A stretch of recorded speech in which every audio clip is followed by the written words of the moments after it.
আজকে তো আমরা মনে করি নামাজ পড়াটাই ইবাদত, রোজা করাটাই ইবাদত। মুসলমান, আমরা মুসলমানিত্ব নামাজের মধ্যে আবদ্ধ করে দিলে চলবে না।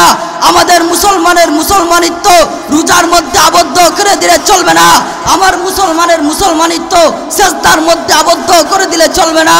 আমরা নুরানিতে যেমন পড়েছি মায়ের পায়ের নিচে সন্তানের জান্নাত, হাদিস কিন্তু এখানেই শেষ না, অপর পাশের মধ্যে আমার রসুল অন্য পৃষ্ঠার মধ্যে বলেছেন তরবারির নিচেও সেই জান্নাত। কিন্তু আজকের সমাজের এইগুলা বলতে চাই না, এইগুলা হক কথা বললে দাওয়াত বন্ধ হয়ে যাবে। যার কারণে আজকে শুধু উম্মতদেরকে এটাই বুঝাই, রসুল এতিম ছিল, পেটের মধ্যে পাথর বেঁধেছে, কিন্তু বড় আফসোস লাগে, আফসোসের সাথে আজকে কথাগুলা বলতে হয়। আমার রসুল দেশের রাষ্ট্রনায়ক ছিল, আজকে উম্মতদেরকে এখান থেকে দূরে সরানো হচ্ছে। আসল কথা হলো আমার রসুল দেশের রাষ্ট্রনায়ক ছিল। আজকে যদি রসুলের তরিকা মতো দেশের মধ্যে রাষ্ট্রনায়ক গঠন করা যায়, তারা চুরি করতে পারবে না, ডাকাতি করতে পারবে না, চাঁদাবাজি করতে পারবে না, লম্পট করতে পারবে না, আমার দেশের মাল চুরি করতে পারবে না। এই জন্য তারা আজকে মুসলমান যুবকরা যদি একভাবে ঠিক হয়ে যাইতে পারো, রসুলের যুগে যেমন রসুল রাষ্ট্রনায়ক ছিল, মুরব্বীদেরকে সাথে নেয়, কিন্তু যুবকরা রসুলকে আগিয়ে দিয়েছে। আজকের যে যুবক ভাইয়েরা, আমি বলবো না সবাই প্যান্ডেলে চলে আসেন, আপনারা রাস্তায় আছেন, রাস্তায় দাঁড়িয়ে কথাগুলো শুনেন, আপনি দোকানপাটে আছেন, দোকানপাটে দাঁড়িয়ে কথাগুলো শুনেন।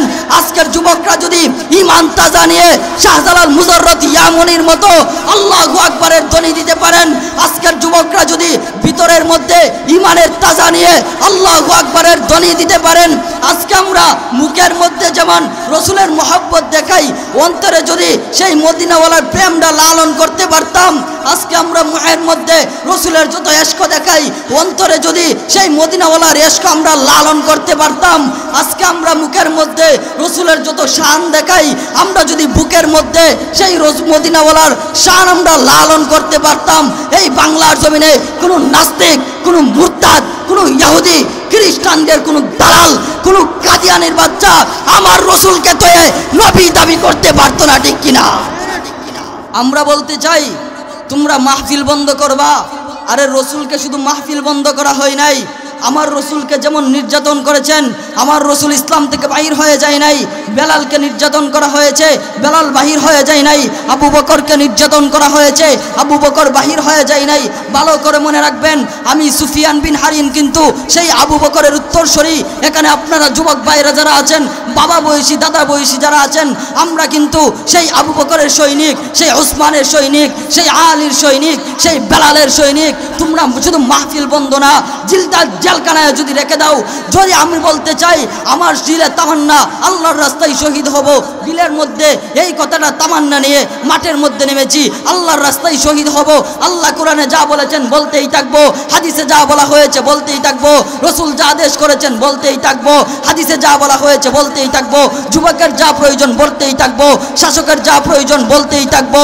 লাশ যদি ডাস্টবিনেও পড়ে থাকে তো পড়ে থাকবে, লাশ যদি জঙ্গলেও পড়ে থাকে তো পড়ে থাকবে, লাশ যদি জেলখানায় পড়ে থাকে তো পড়ে থাকবে। রব্বে কাবার কসম, সেই হকের আওয়াজ এক বিন্দুর পরিমাণের সমান কমাইতে পারবো না। কথা বলেন ঠিক কিনা? दुनियाए सदाकत में तेरा नाम रहेगा, दुनियाए सदाकत में तेरा नाम रहेगा, सिद्दीक तेरा नाम से इस्लाम रहेगा, सिद्दीक तेरा नाम से इस्लाम रहेगा। दुनियाए शुजाअत में तेरा नाम रहेगा, दुनियाए शुजाअत में तेरा नाम रहेगा, फारूक तेरा नाम से इस्लाम रहेगा, दुनियाए अदालत में तेरा नाम रहेगा, दुनियाए अदालत में तेरा नाम रहेगा, हैदर तेरा नाम से इस्लाम रहेगा, हैदर तेरा नाम से इस्लाम रहेगा। दुनियाए मुअज्जिन में तेरे नाम रहेगा, दुनिया ये मुअज़्ज़िन में तेरे नाम रहेगा, बेलाल तेरा नाम से इस्लाम रहेगा,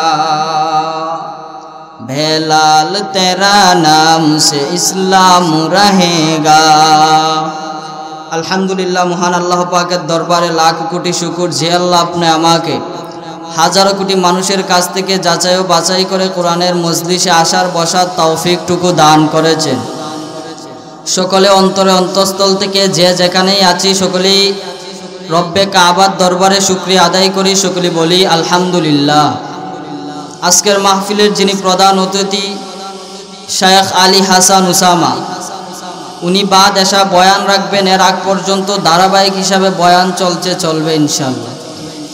আমি আপনাদের সামনে যে আয়াতখানা তেলাওয়াত করিলাম, রসুলের অগণিত হাদিসের ভান্ডার থেকে একখানা হাদিসেও তেলাওয়াত করিলাম। সেই আয়াতের মধ্যে আর হাদিসের মধ্যে আল্লাহ কি বলেছেন, রসুল সাল্লাল্লাহু আলাইহি ওয়াসাল্লাম কি বলেছেন, আপনাদের সামনে অল্প সময়ের মধ্যে কিছু তুলে ধরার চেষ্টা করব। সকলে বলি আমিন। যে আয়াতখানা তেলাওয়াত করিলাম সে আয়াতের মধ্যে আল্লাহ পাক রব্বুল আলামিন রসুলকে উদ্দেশ্য করে, উম্মতকে উদ্দেশ্য করে রসুলকে দেখিয়ে বলেছেন, হে উম্মতেরা, তোমরা যদি আমি আল্লাহকে ভালোবাসতে চাও, আমি আল্লাহকে পাইতে চাও, তাহলে আগে আমি আমার বন্ধু মুহাম্মদকে পাঠিয়েছি, মুহাম্মদের আনুগত্য করো, মুহাম্মদকে ভালোবাসো।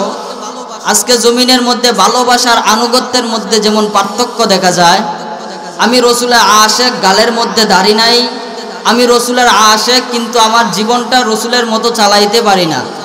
আমি রসুলের আশেক, আমি মনে করি যে নামাজ পড়াটাই শুধু ইবাদত। আমি রসুলের আশেক, আমি মনে করি যে রসুল রোজা রেখেছেন, শুধু রোজা রাখাটাই ইবাদত। আমি রসুলের আশেক, আমি মনে করি রসুল দাড়ি রেখেছেন, শুধু দাড়ি রাখাটাই ইবাদত। আমার রসুল হজ করেছেন, শুধু হজ করাটাই ইবাদত। আমরা রসুলের সুন্নত হিসাবে, রসুলকে আনুগত্য হিসাবে এটা পারি। আর আমরা এই জমিনের মধ্যে, বিশেষ করে বাংলাদেশের মধ্যে সারা বছর ধরে তারা অনেক বয়ান করে, অনেক বক্তারা বয়ানের মধ্যে বলে যে আমার রসুল এতিম ছিল, পেটের মধ্যে পাথর বেঁধেছে, খানা খাইতে পারে নাই। এটাও যেমন বাস্তব, কিন্তু আজকে এই কথা উল্টাইতে হবে। আমার রসুল এতিম ছিল, পেটের মধ্যে পাথর বেঁধেছে, রসুল খানা খাইতে পারে নাই, এটা যেমনভাবে হাদিসের মধ্যে পাওয়া যায়, ঠিক তেমনিভাবে অপর হাদিসে এটাও পাওয়া যায় আমার রসুল দেশের রাষ্ট্রনায়ক ছিল। আজকে আলেমরা, আজকে খতিব সাহেব জুমার বয়ানে বলে খতিবের বয়ান করে, আজকে জুমার বয়ানে বসে যেই খতিব সাহেব খুতবা দেয়, সেই খতিব সাহেবও অনেকে এই কথা বলে রসুল এতিম ছিল, পেটের মধ্যে পাথর বেঁধেছে, রসুল খাইতে পারে নাই। আসলে এটা যেমনভাবে সঠিক, অপর পাটে কিন্তু এটাও লেখা ছিল আমার রসুল দেশের রাষ্ট্রনায়ক ছিল। আমার রসুল শুধু মক্কাতুল মুকাররমা নয়, শুধু মদিনাতুল মুনাওয়ারা নয়, আমার রসুল পুরো বিশ্ব রাষ্ট্র পরিচালনা করেছেন। আজকে আলেমরা বয়ানের মধ্যে বসে এটা বুঝাইতে পারে না, তারা শুধু এটাই বলতে পারে রসুল এতিম ছিল, পেটের মধ্যে পাথর বাঁধছে, রসুল খাইতে পারে নাই। রসুল নামাজের মধ্যে যখন যাইতো, রসুলের কাদের মধ্যে উটের নাড়ি বড়ি দেওয়া হইতো। আজকে সমাজের আলেমরা শুধু বয়ানের মধ্যে এটাই বলতে পারে, কিন্তু আমার যেই রসুল দেশের রাষ্ট্রনায়ক ছিল, আজকে আলেমরা এটা আর বলতে পারে না, কারণ তারা হয়তো ভালো করে ইতিহাস ভুলে গেছে। মুসলমানের যুবকরা যেই জায়গার মধ্যে দাঁড়িয়েছে, সেই জায়গার মধ্যেই মুসলমানের বিজয় হয়েছে।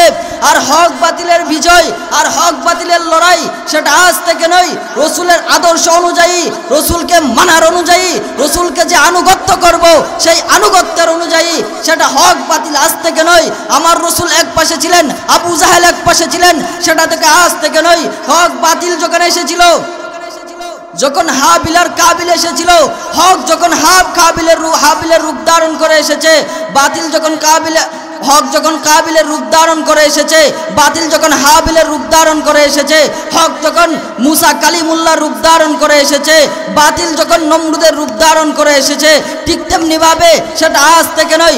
বাতিল যখন কাবিলের রূপ ধারণ করে এসেছে, হক তখন হাবিলের রূপ ধারণ করে এসেছে, বাতিল যখন নমরুদের রূপ ধারণ করে এসেছে, হক তখন ইব্রাহিম খলিলুল্লাহর রূপ ধারণ করে এসেছে, বাতিল যখন বাতিল যখন সেই আবু জাহেল, আবু লাহাব, উতবা, সাইবাদের রূপ ধারণ করে এসেছে, হক তখন মুহাম্মদ সাল্লাল্লাহু আলাইহি ওয়াসাল্লামের রূপ ধারণ করে এসেছে।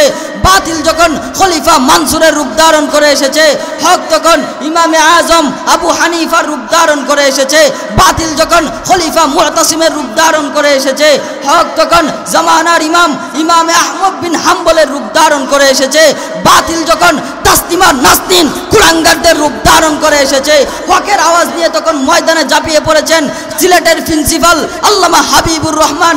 বাতিল যখন ভাস্কর্যের রূপ ধারণ করে এসেছে, হক নিয়ে তখন ময়দানে ঝাঁপিয়ে পড়েছেন শাইখুল হাদিস ইবনে শাইখুল হাদিস আল্লামা মামুনুল হক। বাতিল যখন ফ্যাসিস্টদের রূপ ধারণ করে এসেছে, হক নিয়ে তখন ময়দানে ঝাঁপিয়ে পড়েছেন ছাত্র জনতা, তাওহীদি জনতা। ঠিক তেমনি ভাবে বাতিল যখন যেইখানে যেই রূপ নিয়ে এসেছে, সেই বাতিলকে রুখে দেওয়ার জন্য হকের আওয়াজ নিয়ে, হকের দায়িত্ব দিয়ে আল্লাহ মানুষও পাঠিয়েছেন, যুবক পাঠিয়েছেন। ঠিক তেমনি ভাবে বাতিল যখন 15 বছর ক্ষমতাধারী ফ্যাসিস্টদের রূপ ধারণ করে এসেছে, হক তখন ছাত্র জনতা, তাওহীদি জনতা ময়দানে যখন নেমেছে, তখন কিন্তু তারা 40 মিনিট সময় পায় নাই। আজকে সেই আমার রসুলের রেখে যাওয়া সেই ইসলাম, আমার রসুলের রেখে যাওয়া ইসলাম, আমার রসুল যখন হাশরের ময়দানে এক এক করে উম্মত ডাকবে আর বলতে লাগবে, রে উম্মত, আমি হাশরের ময়দানে তোমাদের জন্য কান্না করব। তোমরা দুনিয়াতে জেনেছো এটাই না, আমি রসুল উহুদের ময়দানে কান্না করেছি। আমার সেই কান্নার যেই আমি রসুল কেন কান্না করলাম, এই উম্মত, আমি রসুল কান্না করে কি তোমাকে 5 ওয়াক্ত নামাজটাও পড়াইতে পারলাম না? আমি নবী আর কত কাঁদলে তোমার দিলটা নরম করতে পারবো? মুহতারাম হাজিরিন, এই জন্য আজকে এখান থেকে আমরা এটাই বুঝাইতে চাই আর বুঝতে চাই, আমার রসুল দেশের রাষ্ট্রনায়ক ছিল। আজকে উম্মতের মধ্যে এটা বলা যায় না, তারা শুধু এই বয়ানেই করে রসুল এতেম ছিল, পেটের মধ্যে পাথর বেঁধেছে, রসুল সেজদায় গেলে রসুলের গাড়ের মধ্যে উটের নাড়ি বুড়িগুলি দেওয়া হইতো, কিন্তু আমার রসুল দেশের রাষ্ট্রনায়ক ছিল। আজকে উম্মতদেরকে যারা এটা বুঝায় নাই, তারা কিন্তু এই কাদিয়ানির দল, তারা কিন্তু আমার রসুলকে তলে পেরিয়ে তারা নতুন নবী দাবি করতে চায়। আমার রসুল বলে গিয়েছেন, আমি শেষ নবী, আমার পরে আর কোনো নবী আসবে না। আসল কথা হলো, আমি এটাই বুঝাইতে চাই, আমার যে আয়াত পড়লাম, কুল ইন কুনতুম তুহিব্বুনাল্লাহ ফাত্তাবিউনি ইউহিব্বুকুমুল্লাহ, তোমরা যদি আমি আল্লাহকে পাইতে চাও, আমার বন্ধু মুহাম্মদের আনুগত্য করো। তো মুহাম্মদের আনুগত্য আমরা কিভাবে করব? মুহাম্মদকে আমরা কিভাবে ভালোবাসবো? আজকে তো আমরা মনে করি নামাজ পড়াটাই ইবাদত, রোজা করাটাই ইবাদত। মুসলমান, আমরা মুসলমানিত্ব নামাজের মধ্যে আবদ্ধ করে দিলে চলবে না। আমাদের মুসলমানিত্ব রোজার মধ্যে আবদ্ধ করে দিলে চলবে না। আমার মুসলমানিত্ব সেজদার মধ্যে আবদ্ধ করে দিলে চলবে না। আমরা নুরানিতে যেমন পড়েছি, মায়ের পায়ের নিচে সন্তানের জান্নাত, হাদিস কিন্তু এখানেই শেষ না, অপর পাশের মধ্যে আমার রসুল অন্য পৃষ্ঠার মধ্যে বলেছেন তরবারির নিচেও সেই জান্নাত। কিন্তু আজকের সমাজের এইগুলা বলতে চাই না, এইগুলা হক কথা বললে দাওয়াত বন্ধ হয়ে যাবে। যার কারণে আজকে শুধু উম্মতদেরকে এটাই বুঝাই, রসুল এতিম ছিল, পেটের মধ্যে পাথর বেঁধেছে, কিন্তু বড় আফসোস লাগে, আফসোসের সাথে আজকে কথাগুলা বলতে হয়। আমার রসুল দেশের রাষ্ট্রনায়ক ছিল, আজকে উম্মতদেরকে এখান থেকে দূরে সরানো হচ্ছে। আসল কথা হলো, আমার রসুল দেশের রাষ্ট্রনায়ক ছিল। আজকে যদি রসুলের তরিকা মতো দেশের মধ্যে রাষ্ট্রনায়ক গঠন করা যায়, তারা চুরি করতে পারবে না, ডাকাতি করতে পারবে না, চাঁদাবাজি করতে পারবে না, লম্পট করতে পারবে না, আমার দেশের মাল চুরি করতে পারবে না। এই জন্য তারা আজকে মুসলমান যুবকরা যদি একভাবে ঠিক হয়ে যাইতে পারো, রসুলের যুগে যেমন রসুল রাষ্ট্রনায়ক ছিল, মুরব্বীদেরকে সাথে নেয়, কিন্তু যুবকরা রসুলকে আগিয়ে দিয়েছে।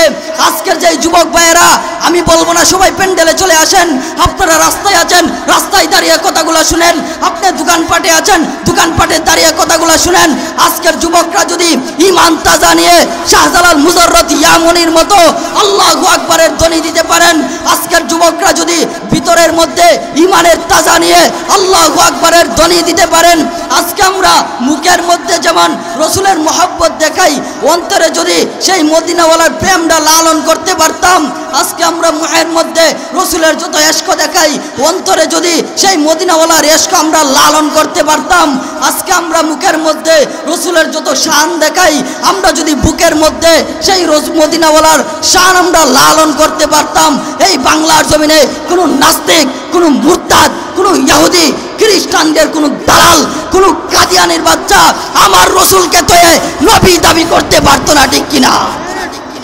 মুহতারাম হাজিরিন, যুবক ভাইদেরকে উদ্দেশ্য করে যেটা বলছিলাম, যুবক ভাইরা যদি ঈমান তাজা নিয়ে আল্লাহু আকবারের আওয়াজের ধ্বনি দিয়ে দাঁড়াইতে পারেন, সেই রাজধানীর জমিন থেকে আমি জানিয়ে দিতে চাই, এই রাজধানীতে শুধু নয়, দিল্লিতে নয়, শুধু বাংলাদেশ নয়, সিলেট নয়, চট্টগ্রাম বলেন আর নোয়াখালী বরিশাল যাই বলেন না কেন, যুবক ভাইরা যদি ঈমান তাজা নিয়ে আল্লাহু আকবারের আওয়াজ দিয়ে দাঁড়াইতে পারেন, শুধু বাংলাদেশ নয়, সিলেট নয়, চট্টগ্রাম নয়, দিল্লিতেও কালেমার পতাকা উড়বে, দিল্লিতেও কালেমার পতাকা উড়বে। কথা বলেন ঠিক কিনা? এই জন্য মুহতারাম হাজিরিন, আমাদের মুসলমানিত্ব আমরা নামাজের মধ্যে আবদ্ধ করে দিলে চলবে না।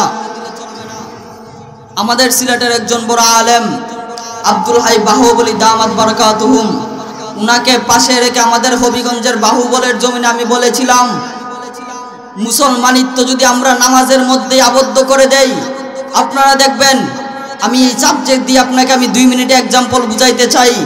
বাংলাদেশের মধ্যে সব আলেমরা কিন্তু সব তরবিয়ত বয়ান করে না। কেউ উচ্চ সুরে কথা বলে, কেউ নর্মাল সুরে কথা বলে, কেউ মাদ্রাসায় জিকির ফিকিরে থাকে। কারণ কথা হলো, আমরা সবাই যদি নিচে আওয়াজ করতে থাকি, মাদ্রাসার মধ্যে যেমন দারোয়ান থাকে, এলাকার মধ্যে যেমন দারোয়ান থাকে, দারোয়ানের কাজ কি আস্তে কথা বলা? দারোয়ান যদি আস্তে কথা বলে তাহলে কিন্তু আমার ঘরের মাল চুরি হয়ে যাবে। এলাকার মধ্যে যেই দারোয়ান থাকে, দারোয়ান যদি আস্তে শব্দ করে তাহলে কিন্তু রাস্তার মাল লম্পট হয়ে যাবে। দারোয়ান যদি আস্তে কথা বলে তাহলে কিন্তু রাস্তার জিনিসগুলো চিন্তায় হয়ে যাবে। যার কারণে দারোয়ান দেখবেন রাত্রে একা একাই জুড়ে জুড়ে চিৎকার করে। এই জন্য মুসলমান, আমি আজকে রাজধানীর জমিন থেকে আপনাদেরকে বলতে চাই আর বুঝাইতে চাই, আমরা সবাই যদি আস্তে আওয়াজ করি তাহলে কিন্তু মুসলমান আপনাদের ঈমান চুরি হয়ে যাবে, আপনারা টার পাবেন না। সবাই যদি আস্তে কথা বলে আপনাদের নাতি নাস্তিক হয়ে যাবে, আপনি টের পাবেন না। আপনার সন্তান নাস্তিক হয়ে যাবে, আপনি টের পাবেন না। আমরা সবাই যদি আস্তে আওয়াজ করি, জুড়ে আওয়াজ করা যদি বন্ধ করে দেই, আমার দেশের মাল লুটপাট হয়ে যাবে। যেমন ভাবে গত 15 বছরে আমার দেশের মাল যেমন লুটপাট হয়েছে, আমার দেশের মধ্যে যেমন চিন্তাইকারী হয়েছে। আপনারা কি মুসলমান নাকি কাপুরুষ, নাকি আপনারা কাপুরুষ? এই পুরান ঢাকাতে আমার ভাই সোহাগকে যেভাবে পাথর মেরে হত্যা করা হয়েছে, কোরআনের মধ্যে বলেছে, ওয়াল আইনা বিল আইনি ওয়াল আনফা বিল আনফি ওয়াল উযুনা বিল উযুনি ওয়াস সিন্না বিস সিন্নি ওয়াল জুরুহা কিসাস। আমার ভাই সোহাগকে যারা পাথর মেরে হত্যা করেছে, সোহরাওয়ার্দী উদ্যানে যদি সবাই ফোন দিয়ে লাইভ করে সেই নাস্তিক আর মুরতাদটাকে যদি পাথর মেরে হত্যা করা হতো, তাহলে কি বাংলার জমিনে আর কোনো মায়ের ছেলে কি আর সাহস পাইতো আমার ভাই সোহাগের মতো কাউকে সেই পাথর মেরে হত্যা করার? আজকে যদি ইসলাম আইন, যদি ইসলাম শরিয়া যদি আমরা চলতে পারি, তাহলে কিন্তু আমার ভাই সোহাগকে যেমন পাথর দিয়ে হত্যা করেছে, আপনারা কি মানুষ নাকি কাপুরুষ মিয়া? আমার বোন আসিয়াকে যেভাবে দর্শন করেছে আপনারা জানেন, আপনাদের ভিতরে কি লাগে নাই? সবাই কান্না করেছেন, সকালে ফেসবুকে পোস্ট দিয়েছেন। সেই আসামিকে ধরা হলো, গ্রেফতার হলো, আসামির বিচার হলো। যদি আমরা ইসলামের আইন যদি আমরা দেশে রাখতে পারতাম, আমার বোন আসিয়ার পরে আমাদের ব্রাহ্মণবাড়িয়ার আরেক বোনকে সেইভাবে দর্শন করা হয়েছে, যদি আসিয়ার বিচার হতো, আমার বোন ব্রাহ্মণবাড়িয়ার বোন দর্শন হতো না। ঠিক তেমনিভাবে রসুল যে বলেছেন, রসুল সেই হাদিসের মধ্যে বলেছেন, আল্লাহ যেমন কোরআনের মধ্যে বলেছেন, কুল ইন কুনতুম তুহিব্বুনাল্লাহ ফাত্তাবিউনি ইউহিব্বুকুমুল্লাহ ওয়া ইয়াগফির লাকুম যুনুবাকুম। আল্লাহ বলেছে, যদি আমি আল্লাহকে পাইতে চাও তাহলে আমার বন্ধু মুহাম্মদের আনুগত্য করো। মুহাম্মদের আনুগত্য মানে আমরা কি বুঝলাম?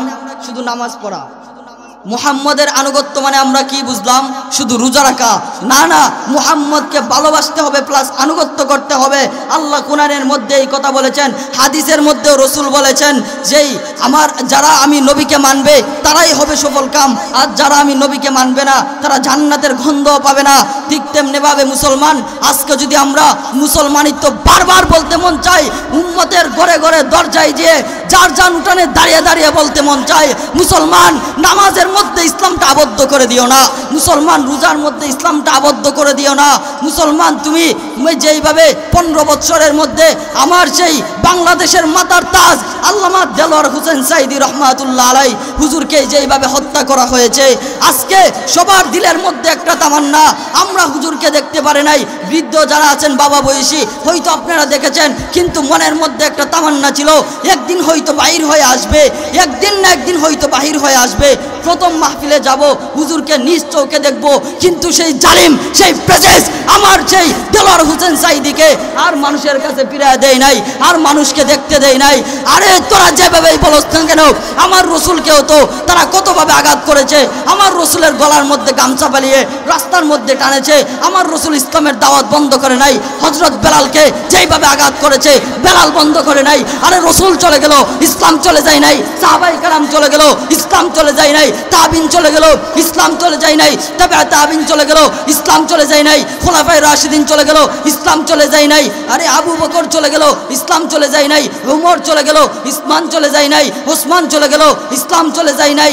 আরে সাহাবায়ে কেরাম চলে গেল, তাবিন চলে গেল, তাবে তাবিন চলে গেল, ইসলাম চলে যায় নাই। আহমদ শফি রহমাতুল্লাহ আলাইহি চলে গেল, ইসলাম চলে যায় নাই। আল্লামা বাবুনগরী চলে গেল, ইসলাম চলে যায় নাই। আল্লামা জুবাইর আহমদ আনসারী রহমাতুল্লাহ আলাইহি চলে গেল, ইসলাম চলে যায় নাই।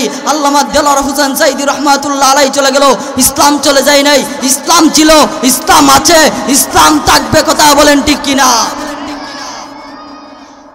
আজকে আমরা যদি সেই রসুলের যেইভাবে রসুল রাষ্ট্র গঠন করেছেন আমরা যদি করতে পারতাম, তাহলে কিন্তু দোকানের মধ্যে দোকানের চাটার খোলা রেখে আমরা নামাজে যাইতে পারতাম।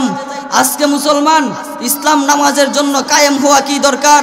আমি আমার জায়গা থেকে নামাজ পড়ব, যদি এমনই হতো, ভালো করে খেয়াল করে শুনবেন, আমার রসুল দেশের মধ্যে রাষ্ট্র গঠন করার পর চুরি বন্ধ হয়ে যায়, ডাকাতি বন্ধ হয়ে যায়।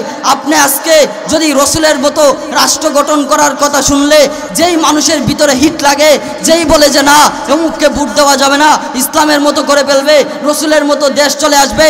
আরে ভালো করে মনে রাখবেন, আপনি ইসলামের কথা বলতে, রাষ্ট্রীয় ইসলাম বলতে, ইসলামের মধ্যে রাষ্ট্রের মধ্যে ইসলাম গঠন করা বলতে যার ভিতরের মধ্যে বাড়ি দেয়, ভালো করে মনে রাখবেন। কারণ যদি আমার সেই বাংলাদেশ, যদি আমার রসুল যেভাবে রাষ্ট্র চালিয়েছেন, আমার বাংলাদেশ যদি এইভাবে হয়ে যায়, তাহলে কিন্তু চুরি বন্ধ হয়ে যাবে, ডাকাতি বন্ধ হয়ে যাবে, টেন্ডারবাজি বন্ধ হয়ে যাবে, চাঁদাবাজি বন্ধ হয়ে যাবে। তাহলে আজকে যারা ইসলামের কথা বলতে গেলে যারা মাহফিলে বাধা দিচ্ছে, আরে গত 15 বছরও তো তোরা মাহফিলে বাধা দিতেছিস, মাহফিল তো কমাইতে পারি নাই। কিন্তু বড় দুঃখ লাগে, সেই ফ্যাসিস্ট তো 15 বছর মাহফিল বন্ধ করেছে, কিন্তু আজকে দুঃখের সহিত পড়তে হয়। আল্লামা নজরুল ইসলাম কাসেমী রহমাতুল্লাহ আলাইহি, নাম মনে হয় জীবনে শুনেন নাই, নজরুল ইসলাম কাসেমীর নাম শুনেছেন? হুজুর কি খুব বড় গলায় কথা বলেন? হুজুর কিন্তু যুবকের ভিতরে সেই জান্নাতের বয়ান, জাহান্নামের বয়ান, যুবকের বয়ান করে। হুজুর ভিতরের মধ্যে যুবকদের ভালোবাসা, ইসলামের ভালোবাসা ফায়দা করতে চায়। কিন্তু বড় দুঃখ লাগে, আপনারা যুবক ভাইয়েরা হয়তো অনেকে দেখেছেন, সেই আল্লামা নজরুল ইসলাম কাসেমীর মাহফিলেও কয়েকদিন আগে বাধা হয়েছে। আমরা বলতে চাই, তোমরা মাহফিল বন্ধ করবা।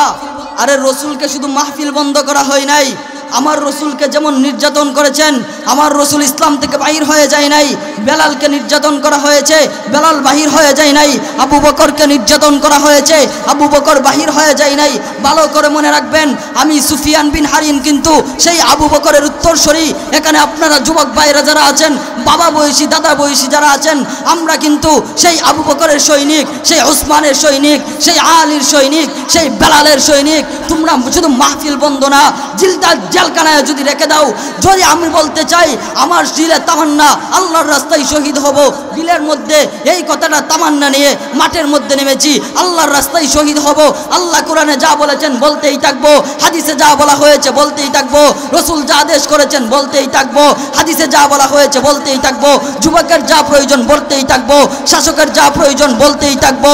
লাশ যদি ডাস্টবিনেও পড়ে থাকে তো পড়ে থাকবে, লাশ যদি জঙ্গলেও পড়ে থাকে তো পড়ে থাকবে, লাশ যদি জেলখানায় পড়ে থাকে তো পড়ে থাকবে।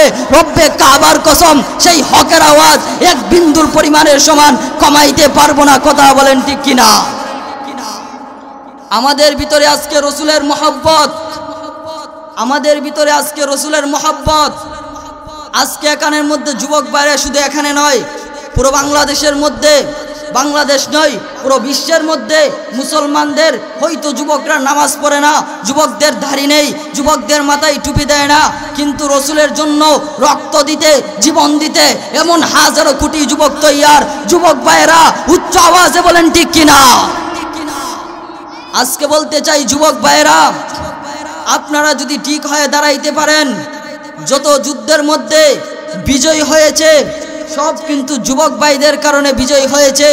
যুবক ভাইরা ঈমান তাজা নিয়ে আল্লাহু আকবারের আওয়াজ দিবেন, যেমন আওয়াজ দিয়েছিল শাহজালাল মুজাররত ইয়ামুনি রহমাতুল্লাহ আলাই, সেই গৌর গোবিন্দ, সেই শাহজালাল রহমাতুল্লাহ আলাই আজানের আল্লাহু আকবারের ধ্বনির এত পাওয়ার, যেই পাওয়ারে সেই গৌর গোবিন্দের ঘর ভেঙ্গে চুরমার হয়ে যায়। আজকে আমরা জানিয়ে দিতে চাই, আমরা তো সেই শাহজালালের সৈনিক, আমরা তো সেই শাহফরানের সৈনিক, আমরা তো আহমদ শফি রহমাতুল্লাহ আলার সৈনিক, আমরা তো বাবুনগরীর সৈনিক। আমাদেরকে তোমরা কি করতে পারবা? আরে তোমরা বলবে কেন? আরে জালেমরা, তোরা লিখে রাখ, আমাকে যদি তোরা ফাঁসির মঞ্চেও দাঁড়ি করে দেয়, আরে মুসলমানের কণ্ঠে একটি আওয়াজই উচ্চারিত হবে, যুবকদের কণ্ঠে একটা আওয়াজই উচ্চারিত হবে, বৃদ্ধদের কণ্ঠে একটা আওয়াজই উচ্চারিত হবে। আর আমরা তো আল্লাহকে ভালোবাসি, আমরা এক আল্লাহকে পাওয়ার জন্য মাঠে নেমেছি। আমাদের দিলে তামান্না, আমরা যদি আল্লাহকে না পাই, দুনিয়ার দান সম্পদ পেয়ে আমাদের লাভ কি? আরে যদি ওই আল্লাহকে আমরা নাই পাই, দুনিয়ার মধ্যে ক্ষমতা পেয়ে আমাদের লাভ কি? যদি ওই রব্বে কাবাকে খুশি নাই করতে পারি, দুনিয়ার মানুষকে খুশি করে আমাদের লাভ কি? যদি ওই রব্বে কাবাকে খুশি নাই করতে পারি, আরে দুনিয়া পেয়ে আমার লাভ কি? এই জন্য ভালো করে মনে রাখতে হবে, মুসলমানদেরকে জেলের বই দেখিয়ে থামানো যাবে না, মুসলমানদেরকে আগুনের বই দেখিয়ে থামানো যাবে না। আরে আগুনের মধ্যে তো ইব্রাহিমকে জ্বালানো হয়েছিল, ইব্রাহিমের তো কিছু হয় নাই, আমরা তো সেই ইব্রাহিমের সৈনিক। আরে মাছের মধ্যে নবীকে ঢুকায় দিয়ে হয়েছিল, কিছু হয় নাই, আমরা তো সেই নবীর সৈনিক। তোরা ভালো করে লিখে রাখ, আমাদেরকে তোরা যাই বলোস না কেন, আমরা রসুলকে পাওয়ার জন্য, আল্লাহকে খুশি করার জন্য আমরা ময়দানে নেমেছি। যুবক ভাইয়েরা এখানে যারা আছেন, বাজার বাড়িঘাটে যারা আছেন, রাস্তায় যারা আছেন, রাস্তায় দাঁড়িয়ে শুনেন, ঘরের মধ্যে যেই মা বোন বসে আছেন, আপনারা ঘরের মধ্যে বসেই শুনেন। যুবক ভাইয়েরা যে যেখানেই আছেন, গাড়ির মধ্যে আছেন, যে যেখানে আছেন, এখানে বসেই আমার কথাগুলো শুনবার চেষ্টা করবেন। আমরা তো রসুলকে পাওয়ার জন্য মাঠের মধ্যে নেমেছি। যদি দুনিয়ার সব কিছু পাই, রসুলকে পাই না, আরে আমরা তো কিছুই পেলাম না। আর আমরা যদি সব কিছু নাও পাই, রসুলকে পাই, তাহলে তো আমরা সব কিছু পেয়ে গেলাম। ওই রসুলকে খুশি করার জন্য, ওই আল্লাহকে খুশি করার জন্য, আরে হাসরের ময়দানে রসুল তো বলবে উম্মতদেরকে ডেকে ডেকে, আমার রসুল তো সেজদায় পড়ে ডেকে ডেকে কানবেন। আল্লাহ যখন বলবে হে পয়গম্বর আপনি কান্না করেন কেন, এর আগ পর্যন্ত সমস্ত নবীরা যার যার নাফসি নিয়ে কান্না করবে, জান্নাতের গেটের সামনে যাবে। আদম আলাইহিস সালাম জান্নাতের গেটের সামনে দাঁড়ায় বলবে, জান্নাতের ভিতরে কে আছো, একটু গেটটা খুলে দিবা, আমরা জান্নাতের ভিতরে প্রবেশ করব। জান্নাতের ভিতর থেকে আওয়াজ আসবে, তোমরা কারা, তুমি কারা? তখন কিন্তু বলবে আমি হলাম সেই আদম আলাইহিস সালাম, আমার আগে যাকে বানাই নাই, আমি সর্বপ্রথম সৃষ্টি হয়েছি। তখন জান্নাতের ভিতর থেকে আওয়াজ হবে, জান্নাতের গেট খোলার কোনো সময় হয় নাই। এইরকমভাবে ইব্রাহিম আলাইহিস সালাম যাবে, বলবে আমি আল্লাহর বন্ধু ইব্রাহিম, বলবে না না জান্নাতের গেট খোলা হয় নাই। এক এক করে সমস্ত নবীরা যখন নাম বলা শেষ করবে, এবার জান্নাতের ভিতর থেকে আওয়াজ হবে, আদম নবীর নাম শুনলাম, ইব্রাহিম নবীর নাম শুনলাম, ঈসা নবীর নাম শুনলাম, কানান নবীর নাম শুনলাম, ইব্রাহিম নবীর নাম শুনলাম, মুসা নবীর নাম শুনলাম, আরে নূহ নবীর নাম শুনলাম। আল্লাহ জান্নাতটা যেই নবীর জন্য বানিয়েছে, সেই নবীর নামটা তো এখন পর্যন্ত শুনতে পারি নাই।